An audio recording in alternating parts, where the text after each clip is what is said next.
In this video, I'm going to break down the main causes of concrete cracking and how you can prevent your projects from turning into a cracked mess. Concrete is one of those materials that looks super solid but can actually be pretty tricky if you don't handle it right. So knowing what causes cracks and how to avoid them is a game changer. Alright, first up, shrinkage is a big deal.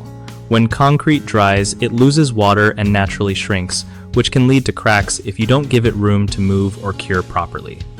Temperature changes also mess with concrete because it expands when hot and contracts when cold. If you don't accommodate that movement, cracks will show up. Speaking of curing, improper curing is like the silent killer of concrete strength. You gotta keep the surface moist for at least a few days so it sets right and doesn't dry too fast. Using control joints is another smart move. These are planned weak spots where concrete can crack safely without ruining the whole slab. Make sure those joints are placed correctly and cut early enough, usually within the first 18 to 24 hours after pouring.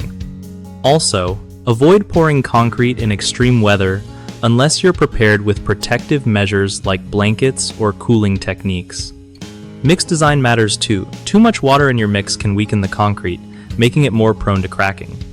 And don't forget the base. A well-prepared, compacted subgrade helps prevent uneven settling that causes cracks later on. One of the biggest mistakes I see is skipping or poorly placing control joints, which just lets cracks happen wherever they want.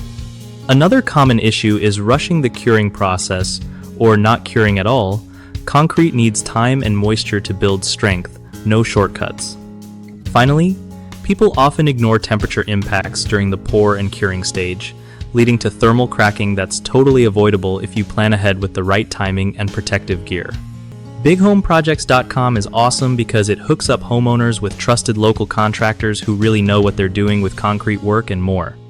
At the same time, it helps contractors find steady gigs by connecting them directly with people looking for their skills. Win-win all around.